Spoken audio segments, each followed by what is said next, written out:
Podem seguir, professores. Então, nós estamos estudando a primeira carta de Paulo a Tessalonicenses. Eu quero pedir aos irmãos que possam abrir suas Bíblias nessa epístola. Eu vou tirar no momento aqui do pedestal o microfone.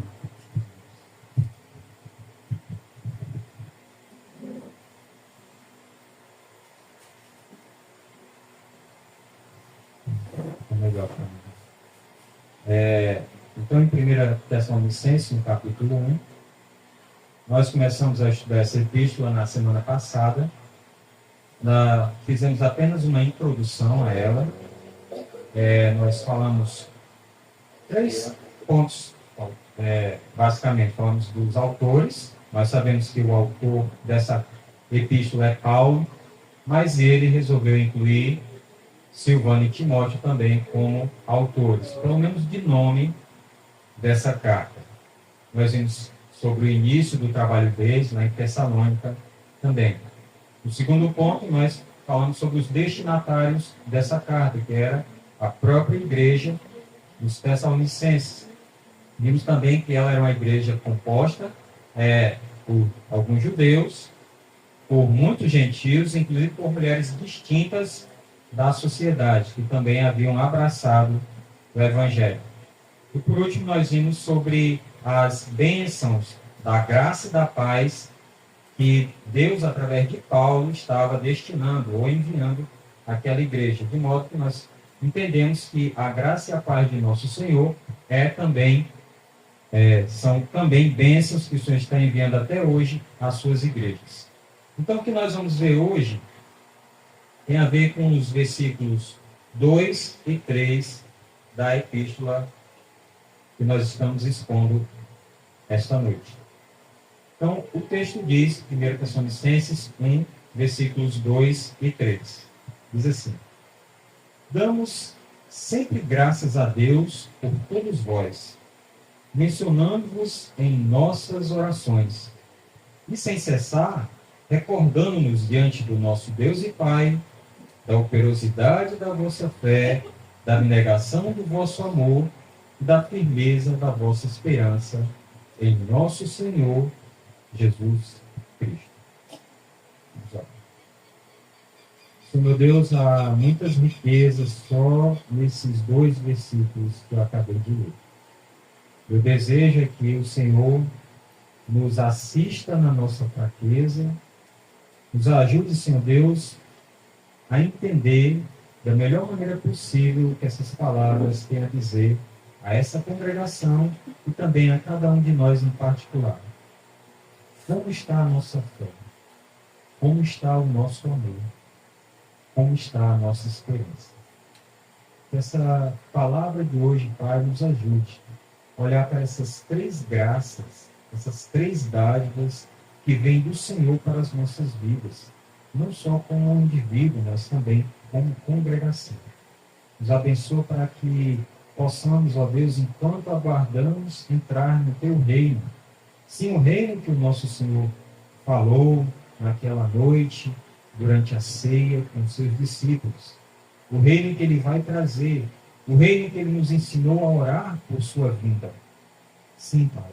Que nós possamos olhar para esse reino que vai vir sobre essa terra, quando o rei voltar, ó Deus, e sentar-se em seu trono sobre essa terra, reunindo a si as nações, não somente a nação de Israel, mas todas as nações, para adorá-lo, porque do Ocidente e do Oriente virão muitos e adorarão a Ti, Deus.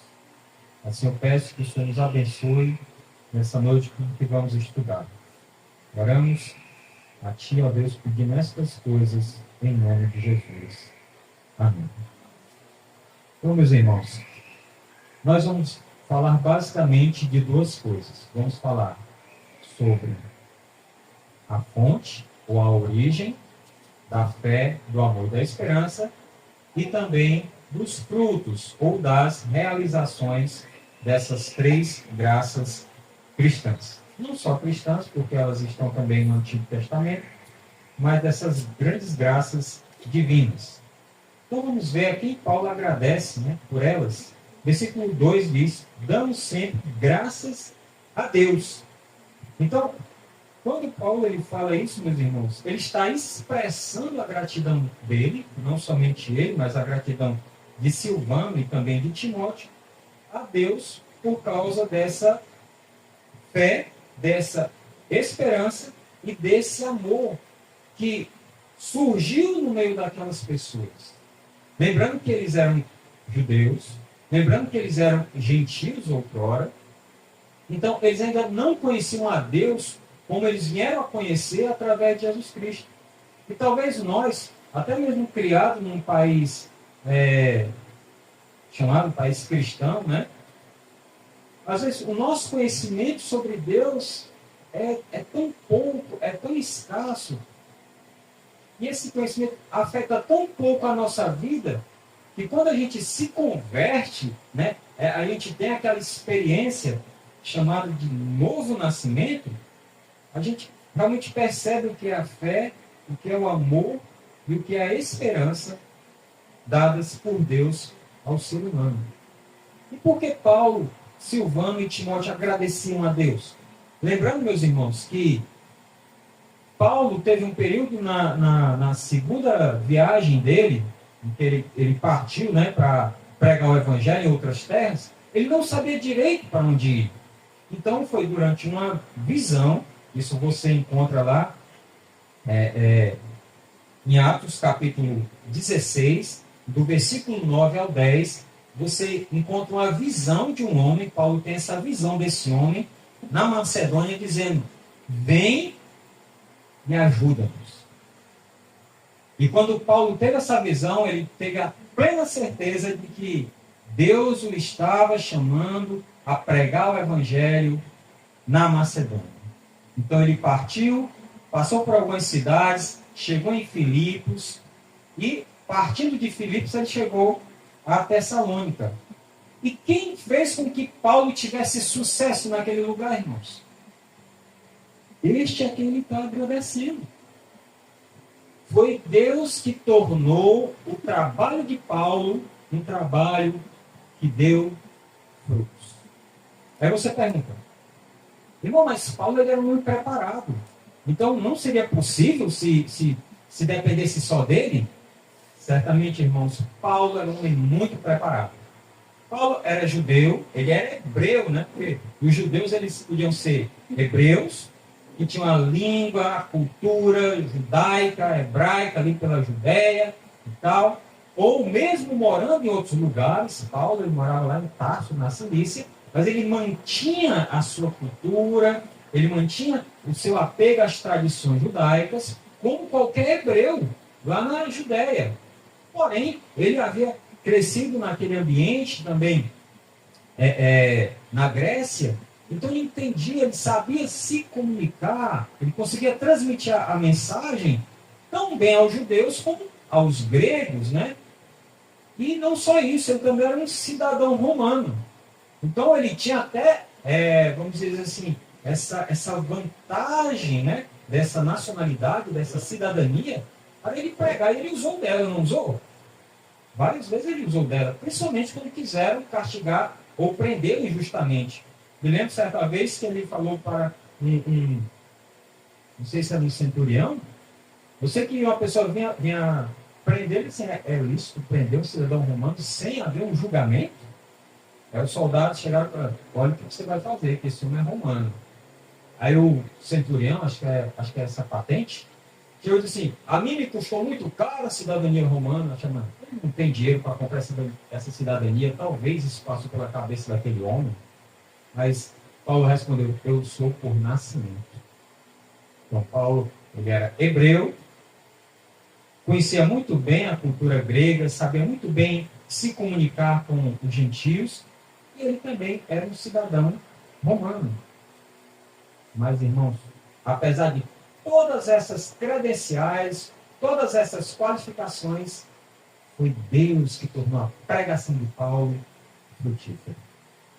Por isso, irmãos, o sucesso do trabalho apostólico em Tessalônica se deveu a Deus, tanto pela visão que Deus deu a Paulo, dizendo: Paulo, eu quero que você esteja pregando o evangelho na Macedônia. Não adianta você ir para outros lugares, e esses lugares eu não tenho para você.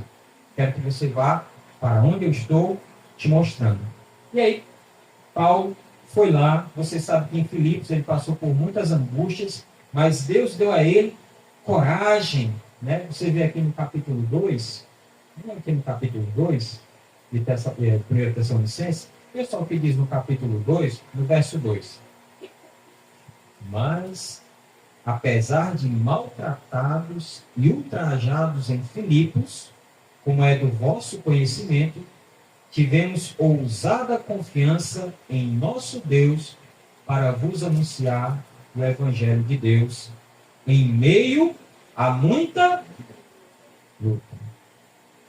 Então, irmãos, às vezes a gente tem até qualificações notáveis como pregador. Mas, às vezes, a gente passa por experiências, por dificuldades, por reveses na nossa vida. Você faz um plano, você, assim, está perfeito o seu plano, aí, de repente, acontece coisa que praticamente destrói não só o seu plano, mas tira de você até a vontade de seguir em frente. Mas Deus quer você lá, então Deus quer, faz o quê? Deus lhe dá ousadia. E no caso de Paulo, como ele diz aqui, né, tivemos, como ele diz aqui, ousada confiança. Assim, aconteceu aqueles problemas lá em Filipos. Pode acontecer lá em Tessalônica? Pode. Mas Deus está dando coragem para a gente ir. Então vamos. Então, Deus deu a Paulo, Silvano e Timóteo essa direção e essa bênção sobre o trabalho deles. Por isso que você vê aqui, voltando ao primeiro capítulo 1, versículo 2, você vê eles dando graças a Deus pela fundação ou plantação daquela igreja. Nós vemos Paulo, Silvano e Timóteo dando graças sempre, ou seja, em todos os momentos, porque eles entendiam que não só a fundação, mas o serviço, mas o crescimento daquela igreja era fruto da graça e do poder de Deus no meio daquelas pessoas. Paulo ele já tinha saído de lá quando ele escreveu essa carta. Escreveu essa carta de Corinto, enviou até eles. Já fazia um tempo, aqueles irmãos estavam em meio a pessoas que, infelizmente, eram hostis à igreja, hostis ao evangelho, mas Paulo sabia, eles vão continuar. Não porque eles estão fundamentados em mim, ou em Silvano, ou em Timóteo, mas porque eles estão fundamentados em Deus. Porque, embora eu tenha sido um instrumento para levá-los a Cristo, em primeira e última instância, na verdade, foi Deus que os levou a Cristo. Aliás, meus irmãos, talvez a gente tenha lutado bastante até se converter. Não sei o caso dos irmãos, às vezes quando a gente se converte, quando criança, né? Parece que a coisa flui de uma maneira diferente. Mas, às vezes, quando a gente vai ouvindo o evangelho depois de grande, já tem um coração já envolto, né, em muitas ideias erradas sobre Deus, e nós temos aquela resistência a se converter ao Senhor. E realmente não há homem na face da terra que possa converter, né, outra pessoa a Deus. Esse homem só pode fazê-lo se Deus trouxer. Ou seja, se esse homem que está evangelizando um parente, essa irmã que está evangelizando uma colega de trabalho, enfim, qualquer pessoa esteja falando de Cristo para outra, e Deus também esteja, nesse momento, abrindo o coração daquela pessoa para entender a sua palavra.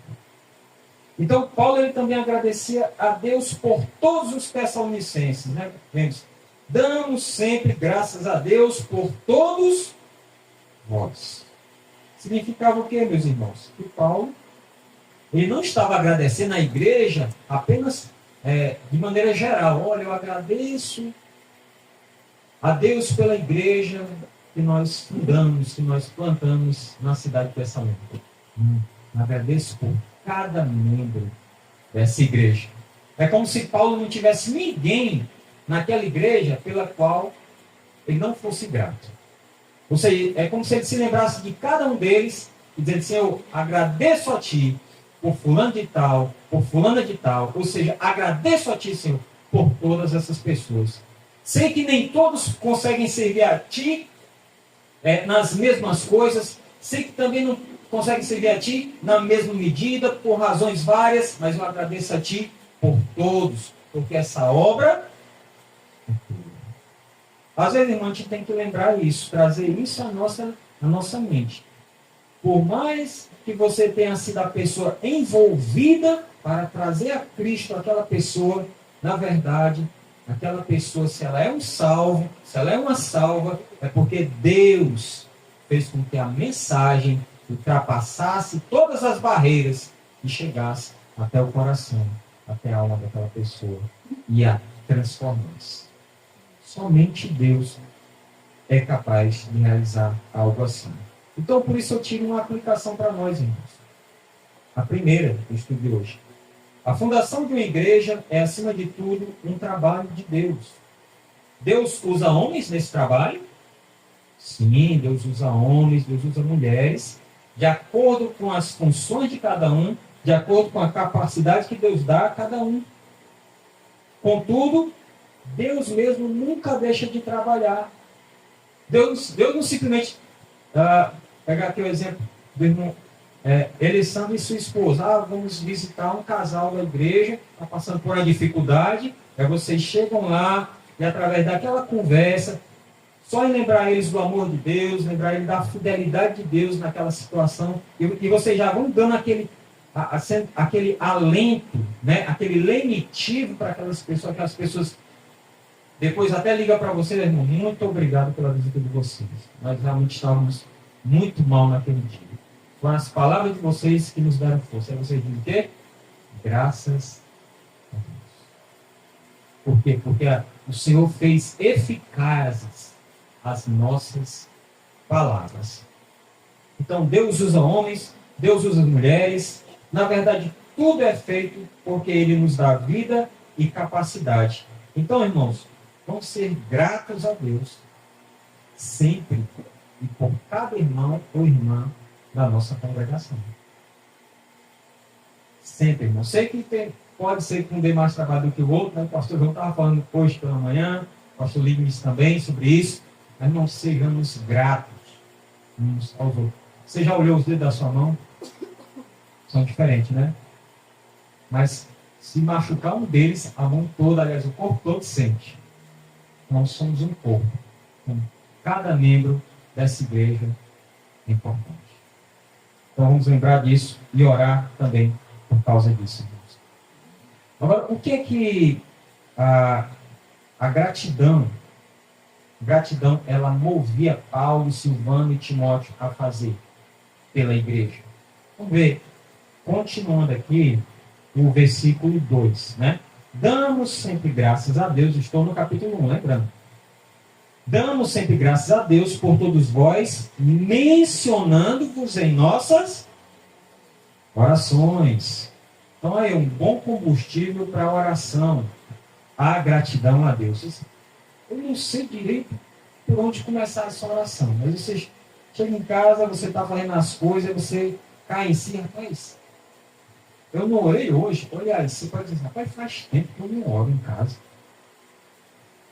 Ela não tem mais nem um jeito. Como é que eu começo? Uma dica. Você pode abrir um texto da Bíblia e fazer uma leitura sobre ele. É como você pegar um carvãozinho e colocar perto do fogo. Ele vai aquecer. Agora, se você já tem a palavra e você ainda está sentindo aquela falta de motivação, faz o seguinte. Começa a lembrar das coisas pelas quais você pode ser grato a Deus. E a gratidão que Paulo, Silvano e Timóteo, ele tinha no coração fazer com que esses irmãos orassem. Paulo, de acordo com 2 Timóteo, versículo 1, 2 Timóteo, capítulo 1, versículo 3, ele mostra que ele era um homem de oração. E que, embora ele trabalhasse bastante no campo missionário, Paulo ele dedicava parte do dia e parte da noite à oração. Vamos lá esse texto, você deixa marcado aí 1 Tessalonicenses 1, deixa marcado aí, e você vai a 2 Timóteo, capítulo 1, 2 Timóteo, capítulo 1, e o versículo é o versículo 3. 2 Timóteo, capítulo 1, versículo 3. Olha o que ele diz. Dou graças a Deus, a quem desde os meus antepassados sirvo com consciência pura, porque sem cessar me lembro de ti nas minhas orações, noite e dia. Então, Paulo, ele dedicava uma parte do dia e dedicava uma parte da noite a orar, no caso aqui, por seu discípulo Timóteo. Esse mesmo Timóteo que acompanhou ele na segunda viagem missionária. Assim, meus irmãos, as realizações e as necessidades da igreja em Tessalônica eram diariamente levadas a Deus nas orações daqueles 3 servos do Senhor. E por isso eu faço uma segunda aplicação, meus irmãos. Só pelo exemplo de Paulo, nós já podemos perceber o quão é importante orar pela igreja local. O quão é importante a gente orar pela igreja local. Uma igreja, ela pode ter muitos recursos. Hoje em dia, é fácil uma igreja ela ter muitos recursos, inclusive de comunicação.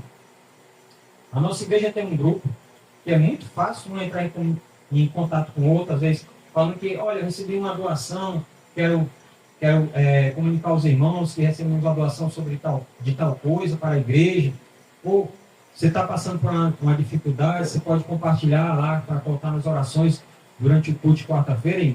Lembrando que nós não precisamos orar só na quarta-feira, mas mostrando o que, meus irmãos? Que tanto a plantação, o cuidado e o crescimento de uma igreja é algo que depende de Deus, tanto da graça como do poder dele.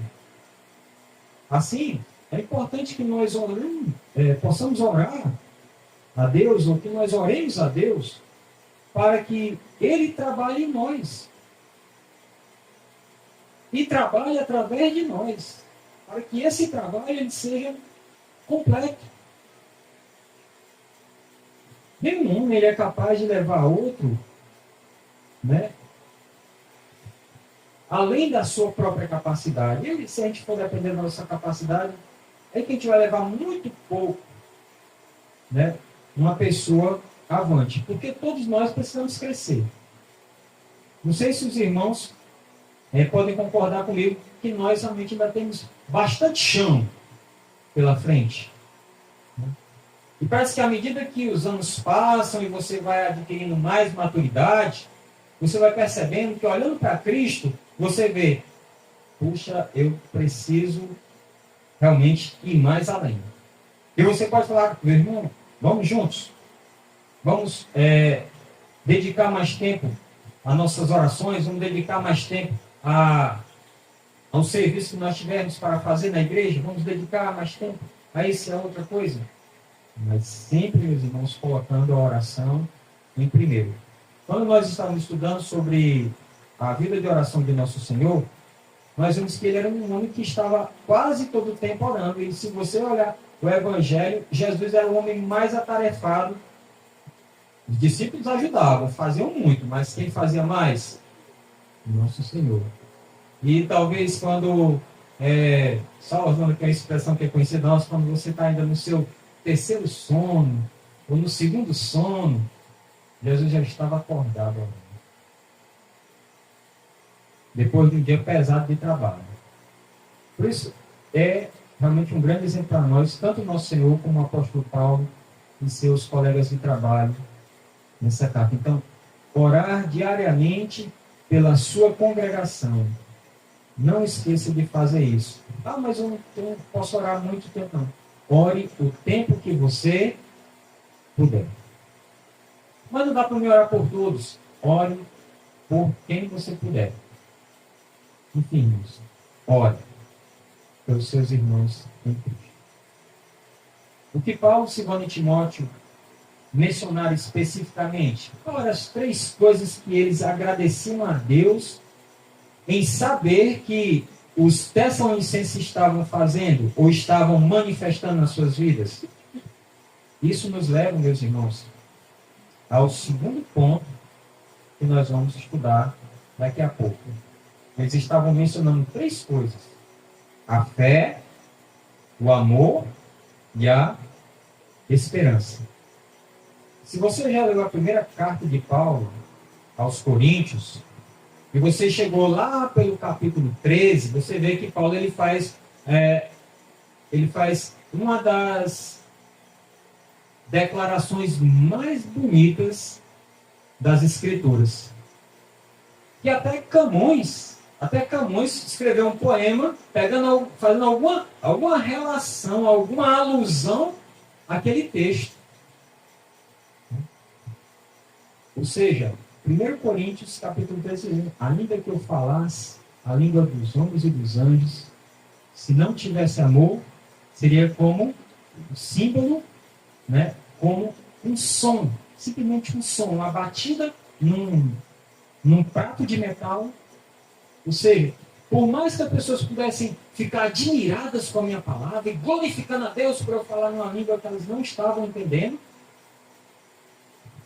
mas se eu não tivesse amor, eu nada seria. E você vai vendo que Paulo ele vai continuando, e lá no final ele fala assim, que restavam 3: a fé, a esperança e o amor. E qual era o maior de todos? O amor. Então essas 3 graças, fé aqui é diferente daquela fé para você fazer grandes atos pela causa de Deus. É aquela fé, essa fé que Paulo fala aqui, é a fé do teu dia a dia. É a fé que tu tem em Deus, que tu tens em Cristo e que ela te acompanha a vida inteira. É a fé que te faz, muitas vezes, levantar depois de uma queda. É a fé que te faz fazer de Cristo o objeto mais importante que tu podes ter na tua vida. Esta é a fé que Paulo fala aqui. E ela é obra de Deus na tua vida e na minha vida, porque de Deus, que é a fonte de toda dádiva e de todo dom perfeito, Ele é a fonte dessa fé, desse amor e dessa esperança na nossa vida. Então, irmãos, lembre-se disso. A fé, a esperança e o amor são manifestações da obra, da graça de Deus na tua vida. É você que exerce fé.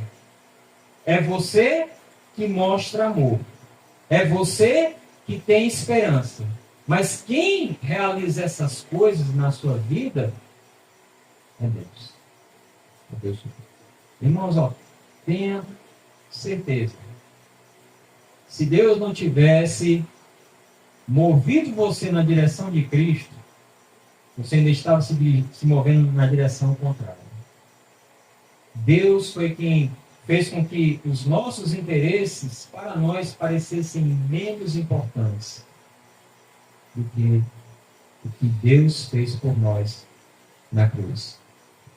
Vamos comentar agora sobre os frutos ou as realizações da fé, do amor e da esperança. Um cristão é alguém que pode viver em fé, amor e esperança.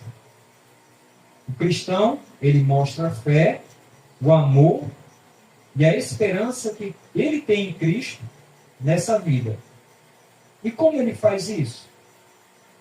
Bom, olhando para cada uma dessas graças, né, desses dons, dessas dádivas de Deus para a nossa vida, a gente percebe que cada uma, ela, nesse texto aqui, que nós vamos voltar lá para a Tessalonicenses, primeira Tessalonicenses capítulo 1, a gente vê que cada uma tem um fruto ou uma realização específica. Como aqui no versículo 3. Paulo diz: recordando-nos diante do nosso Deus e Pai da operosidade da vossa fé. Vamos falar primeiramente disso. A operosidade da fé, ou como diz em outra tradução, a obra da fé. O que isso quer dizer? O que Paulo ele está pensando quando ele fala essas palavras? Bom, operosidade da fé implica uma fé ativa. Ou, em outras palavras, uma fé viva. E o que é que uma fé viva ela produz? Hein, meus irmãos? O que é que uma fé viva ela produz? Ela produz fruto, ela produz obras, né? Então, uma fé viva é uma fé que produz obras. Assim, a fé, ela nos leva a realizar obras que, de alguma maneira, mostram a fé para as outras pessoas. Então, nós podemos aplicar isso da seguinte maneira. A fé verdadeira é uma fé prática. A fé verdadeira, a fé que Paulo está aqui mencionando nas suas orações diante de Deus, acerca dos Tessalonicenses, é uma fé prática. Ou seja, uma fé que se revela às pessoas pelas obras. Irmãos, as obras, elas não salvam. Por que nós podemos dizer isso? Porque estudando as Escrituras, em especial o Novo Testamento, nós percebemos, irmãos, que uma pessoa que ela pode fazer todas as coisas que ela puder, de filantropia, né, de caridade, ou ela pode fazer várias outras coisas que ela julgue como boas e que de fato sejam boas para o próximo. Mas se essa pessoa ela se mantém distante de Deus, até por um ódio sem motivo da parte dela, mesmo essas obras, por mais preciosas que sejam, elas não vão substituir a fé que essa pessoa precisa ter em Deus para a salvação. Por outro lado, já que nós cremos em Deus, se nós realmente cremos em Deus, a nossa fé, por ser uma fé viva, por ser uma fé prática, ela vai mostrar frutos, ela vai mostrar obras. Vamos aqui para uma passagem que nos ajuda até a confirmar isso. Vamos lá, você deixa marcado aí 1 Tessalonicenses. Você vai comigo na carta de Tiago, a carta que escreveu Tiago, irmão do Senhor. E olha só o que Tiago ele escreve no capítulo 2, a partir do versículo 14. Tiago, capítulo 2, do versículo 14 em diante. Olha o que ele diz. Meus irmãos, qual é o proveito se alguém disser que tem fé, mas não tiver obras? Pode acaso semelhante fé salvá-lo? Se um irmão ou uma irmã estiverem carecidos de roupa e necessitados de alimento cotidiano, e qualquer dentre vós lhes disser: ide em paz, aquecei-vos e fartai-vos, sem contudo lhes dar o necessário para o corpo, qual é o proveito disso? Assim também a fé, se não tiver obras, por si só está morta. A gente vê aqui que Tiago, ele ilustra o argumento dele dessa maneira. Ele podia usar outra ilustração, que também mostrasse o quê? Que uma fé, para ela ser verdadeira, ela tem que se mostrar através de obras. É como se você assim, eu amo meu irmão, mas você não mostra nada de amor por esse irmão. Eu amo a minha esposa, mas eu não mostro nada de amor à minha esposa. Eu amo o meu marido, mas eu não mostro nada de amor ao meu marido. Ah, eu amo os meus filhos, os filhos dizem que amam os pais, e nenhum dos dois mostram esse amor de maneira prática. Ou seja, são apenas palavras. Então, irmãos, que nenhum cristão, né, pelo que Tiago escreve aqui, nenhum cristão deveria se sentir satisfeito com uma fé correta, porém destituída de vida. Ou seja, tá ali, eu tenho uma fé correta.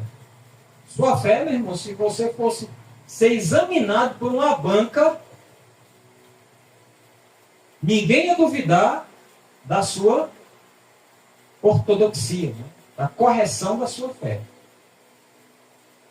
Mas, se essa banca visitasse a sua igreja, ou visitasse a sua casa, e pudesse ver você no dia a dia, no seu local de trabalho, na sua rua, será que eles também teriam essa mesma certeza? Por isso que é importante tanto a correção da fé, como a vida da fé. Esse, meus irmãos, é o significado que eu posso entender do texto sobre a operosidade ou a obra da fé. Segundo item do nosso texto, irmãos, voltando lá a 1 Tessalonicenses, Paulo está falando do amor. E o que ele fala sobre amor? Aqui no texto de 1 Tessalonicenses, ele usa a palavra abnegação, né? Ele diz assim, a abnegação do vosso amor, conforme está no versículo 3. A abnegação do amor, ou como nós podemos também encontrar em outra tradução, que significa o trabalho do amor, é parecido com o que nós falamos há pouco da fé, com uma certa diferença. Ou seja, a abnegação do amor, ou o trabalho do amor, implica um aspecto prático. Ou seja, o amor, ele também é prático. E nesse sentido, o fruto do amor implica atos de bondade, compaixão, ou outros, demonstrados, né, em relação ao próximo ou em relação aos irmãos. Vou repetir. O fruto do amor, ele pode ser atos de bondade, de gentileza, de compaixão, ou semelhantes a estes, em relação ao próximo e, particularmente, em relação aos irmãos. É como Paulo está dizendo, ó, eu sei, meus irmãos, que vocês em Tessalônicas, vocês têm sido movidos pelo amor a servir uns aos outros. Ou seja, o amor que havia naquela igreja era um amor que movia uma pessoa a ajudar a outra. E é muito interessante, irmãos, que o amor, ele nos faz muitas vezes tomar a iniciativa. Por quê? Porque o amor está dentro de você e o amor está te movendo. Né? Não é somente no sentido da obrigação, é no sentido de haver esse impulso interior do amor para você, às vezes até, simplesmente visitar, falar com a pessoa por telefone, fazer qualquer coisa que você julgue que vai ajudar aquela pessoa na sua necessidade.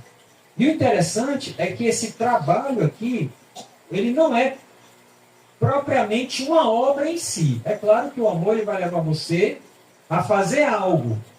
Mas esse trabalho aqui significa que esse algo é algo que exigiu esforço. É algo que fez você até se sentir cansado. Digamos que você foi ajudar um irmão. Digamos que esse irmão, ele precisava fazer uma mudança e você foi ajudá-lo, e outros irmãos foram ajudá-los, né? E você carregou aquela coisa muito pesada, né? Havia alguns móveis e uns eram mais pesados e você ajudou mesmo assim. Estou usando uma ilustração bem fácil de entender, para você entender que foi amor, mas um amor que fez você o quê? No final de tudo, Você chegou em casa, meu Deus, minhas costas aqui estão me matando. Ou seja, você mostrou amor, mas ao mostrar esse amor, você teve trabalho, você fez esforço, você também fez o quê? Você renunciou à sua vontade voluntariamente, ou renunciou voluntariamente aos seus interesses para ajudar aquela pessoa. E a gente sabe, irmãos, que quando você não busca os seus interesses, mas você busca o interesse de outras pessoas, você está mostrando uma das características do amor. Então, o amor, irmãos, na igreja local, em casa, enfim, no seu âmbito familiar ou congregacional, ele também pode exigir esforço. Esforço. Às vezes, é por aí, irmão, a gente começa a ver que não é tanto pela quantidade de coisas que a gente deve medir o serviço, mas também pelo esforço que esse serviço pode exigir. Por exemplo, você pode ver que alguns trabalhos você consegue fazer muitos em pouco tempo, mas tem aquele trabalho que te toma às vezes o dia todinho. Então, às vezes, meus irmãos, quando você serve a Deus na igreja, não quer dizer que você simplesmente, irmão, só pude fazer isso. Mas, meu irmão, isso me tomou o meu tempo totalmente. Realmente eu não pude ir além disso. Mas por que você tanto se ocupou com isso?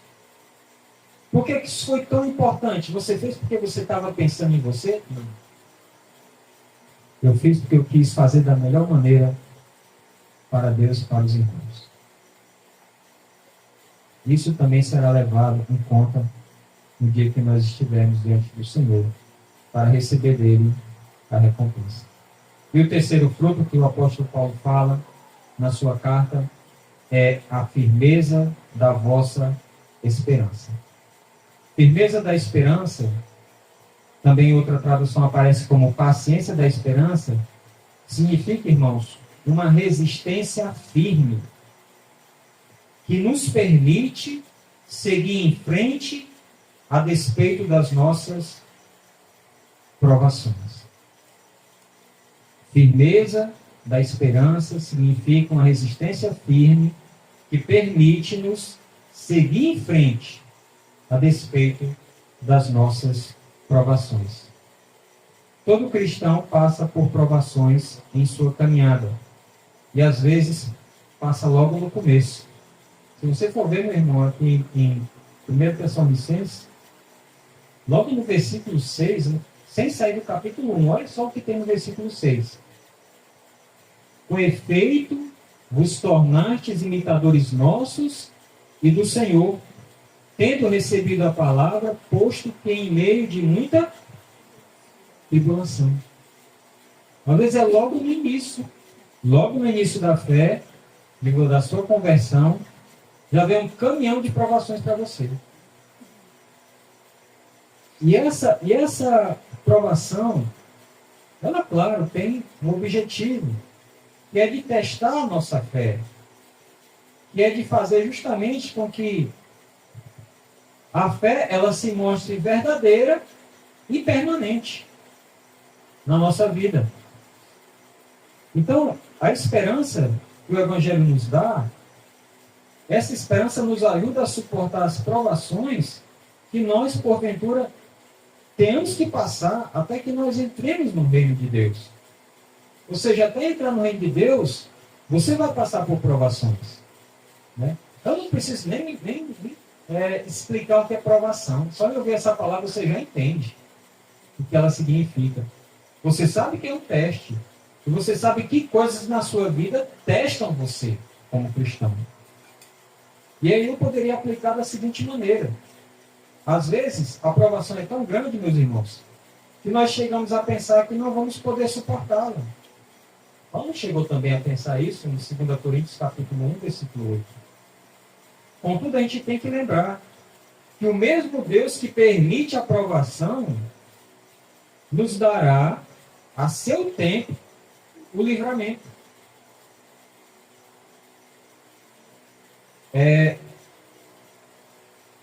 A vida cristã, ela tem fases. Você teve a fase de novo convertido. Você tem a fase de convertido, e é claro que você vai ter uma fase de, não sei se existe essa palavra, velho convertido. Né? Não sei se existe. Se alguém já usou alguma vez, mas só para você entender. Ou seja, que você não é um novato na fé. Você não é um calouro na fé. Você é uma pessoa que já tem, né, experiência. E quando você é novo convertido, você está novinho em folha. Né? Mas como é que você vai ter certeza que a sua fé vai te manter no caminho até o final? Deus sabe, mas como é que você sabe, como é que eu sei? Através das provações ou dos testes. A nossa fé. Então o que é que me ajuda, sabendo que, Senhor, já faz 1 ano, Senhor, já faz 5 anos, Senhor, já faz 10 anos, ou mais anos que eu tenho de fé, eu ainda continuo sendo provado. Quando é que eu vou, digamos, estar naquele nível que não vou precisar de provação nenhuma? Acho que nem existe esse nível que não passa por provação nenhuma. Mas, independente do tempo que você tenha de fé, uma coisa nós devemos ter em mente: olhar para o reino de Deus. O caminho até o reino é um caminho de provações. Continua olhando para o reino. Continua olhando para o reino. O peso de glória desse reino está acima de toda comparação. Assim, meu irmão, resista, vá até o fim. É o que Paulo está agradecendo a Deus por esses irmãos. Eles que mostravam essa resistência. Então, nós vemos aqui o quê? 3 frutos, né? A fé, a esperança e o amor que estavam presentes na vida daquela igreja local. Agora, interessante que o versículo 3 ainda diz que essas 3 coisas, elas estavam fundamentadas em nosso Senhor Jesus Cristo. Elas não estavam fundamentadas em outro alicerce, mas no Senhor Jesus Cristo, no próprio Cristo, que eles aguardavam vir dos céus em sua segunda e gloriosa vinda. Por isso, meus irmãos, eu digo, a esperança nunca é nessa terra. Você quer ser um cristão frustrado? Não, né? De jeito nenhum, né?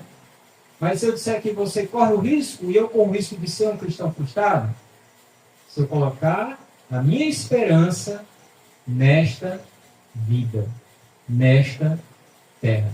Aliás, o apóstolo Paulo, ele é mais duro, irmãos.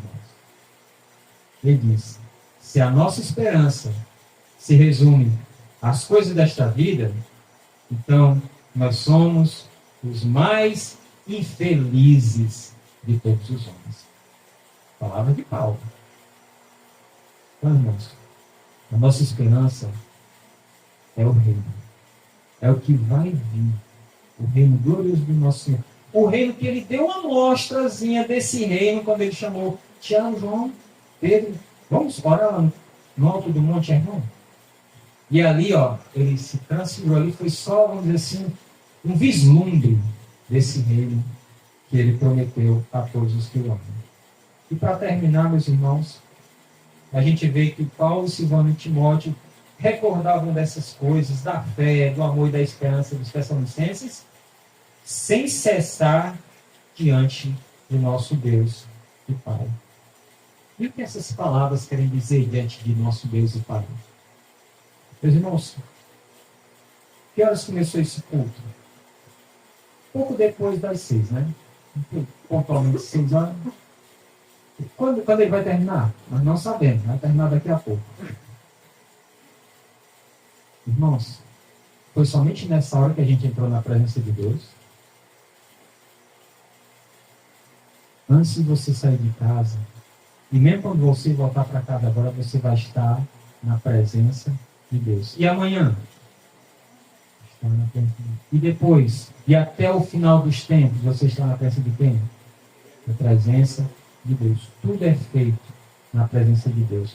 E Paulo fazia, Senhor, na tua presença eu quero agradecer a ti por esses irmãos em Tessalônica, pela fé, pelo amor e pela esperança deles em Cristo. Tudo, irmãos, que nós fazemos é na presença de Deus, sob o olhar do nosso Salvador, sob o olhar do nosso Santo Pai. E por isso, meus irmãos, tudo que você faz na presença do Senhor. Última aplicação. A vida cristã é uma vida de fé, amor e esperança. Coisas as quais Deus nos dá em Cristo. E por isso, meus irmãos, eu espero que essa mensagem tenha ajudado a mim e a você a compreender um pouco melhor a como exercer essas três coisas, tanto na nossa vida individual, como na nossa vida congregacional. Que Deus nos ajude, irmãos. E a fé, a esperança e o amor, que Paulo vai falar ainda mais nessa carta, mais para frente, possam caracterizar a nossa vida. E não importa o tempo que leve, não importa as coisas. Mas eu não fiz muito para o Senhor. Mas você fez com amor? Mas minha jornada de fé ainda está no início. O importante não é a jornada, é a fé. Você está andando por fé? E que Deus ajude, irmãos. Eu sei que às vezes a gente está aqui na igreja. Para mim, eu não sei o seu coração. Deus sabe o seu coração. Se você já passou por aquela experiência chamada novo nascimento. Você não sei o que é isso. Quando você passar, você vai saber. Você vai se sentir um novo homem, uma nova mulher, intuitivamente, por dentro. Então, que Deus ajude você. Se falta esse passo, se não, que Deus te ajude na tua caminhada, que você prossiga com fé, amor e esperança, até se encontrar com Ele, porque Ele está esperando por cada um de nós. Vamos orar. Ó Deus, muito obrigado, Senhor, por essa epístola que Paulo escreveu aos Tessalonicenses, a primeira que ele escreveu àquela igreja. E eu agradeço, Senhor, pela ajuda, ó Deus, no estudo, no preparo, também na entrega dessa mensagem. Eu peço perdão se eu não consegui dar o melhor que eu podia, Senhor Deus, mas eu me esforcei. E espero, Deus, que os irmãos também tenham feito o esforço deles para compreender, Deus, o que foi aqui ministrado. Abençoe a cada um de nós, abençoe essa igreja, Deus, que o Senhor plantou aqui, nessa rua, aqui nesse conjunto, aqui nesse município. Que o Senhor, Deus, faça não somente essa igreja, mas tantas outras igrejas crescerem aqui em Maranguape e espalhar o teu conhecimento, Senhor, como o bom perfume de Cristo. Ó Deus, que é aroma de vida para alguns e para outros, infelizmente, é cheiro de morte. Ó Deus, a incredulidade faz, Senhor Deus, o conhecimento, ó Deus, não ter um odor agradável, mas a fé faz, Senhor. A fé faz a gente ver, ó Deus, o conhecimento do Senhor como um aroma muito agradável. Que o Senhor continue, Pai, na tua obra, no meio de cada um de nós, nos ajudando, Senhor. Ainda somos pequenos, ainda somos poucos, mas sabemos que no tempo certo nós vamos ter o crescimento e o conhecimento que o Senhor quer dar a cada um de nós. Assim, ó Pai, eu peço e agradeço a Ti, em nome de nosso Salvador, Jesus Cristo. Amém.